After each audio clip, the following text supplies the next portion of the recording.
যেখানে কয়েক বছর আগেও বালুর কারণে কোনো ফসল ফলার কথা কেউ চিন্তাই করতে পারত না, আজ সেই বালুর নিচ থেকেই বেরিয়ে আসছে এক বিস্ময়কর গুপ্তধন। আর এই গুপ্তধনের নাম বাদাম।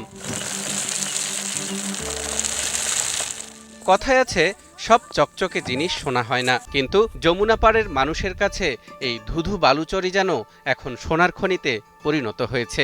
বাদাম এর পয়সা অন্য আমাদের তো অত পয়সা নাই, এটা হয়তো কামলা খরচ কম হয়, খালি নাগায়ত হয়ে যায়। আবার যে লেবার নিয়ে আসে হয়তো তুলে নিয়ে যাওয়াচ্ছি পিছনে রাখছি। কেন বাদাম চাষে কৃষকদের এত আগ্রহ?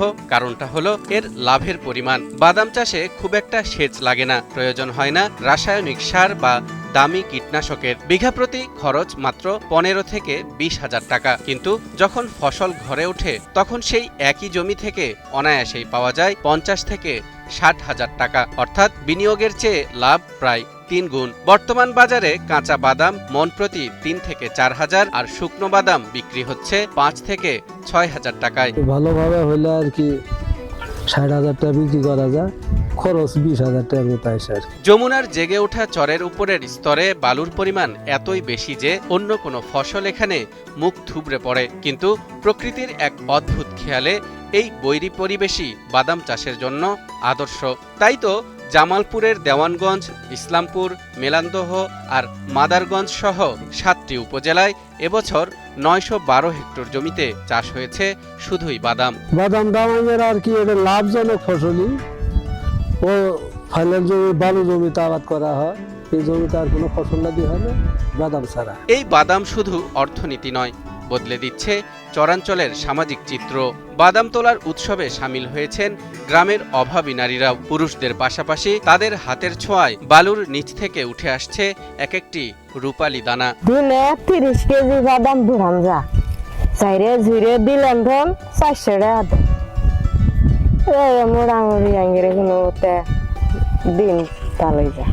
আমরা চরের ভিতরে আমরা মহিলা মানুষ বাইরে কোনো আনতে যেতে পারি না, আমরা ওই দিনে ক্ষেত খামারে কাম নিজেই করি। চরের বাদামের এতই কদর যে পাইকাররা সরাসরি খেতে এসেই নগদ টাকায় কিনে নেন। তবে কৃষকদের কপালে চিন্তার ভাঁজ একটাই, সঠিক সময়ে মানসম্মত বীজের অভাব।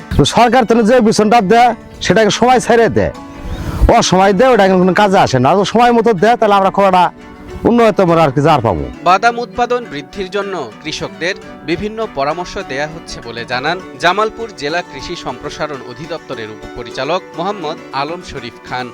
কৃষকদেরকে আমরা কৃষি বিভাগের পক্ষ থেকে আমাদের মাঠ পর্যায়ে যে উপসহকারী কৃষি অফিসার আছেন তারা তাদেরকে প্রয়োজনীয় পরামর্শ দিয়ে যাচ্ছেন।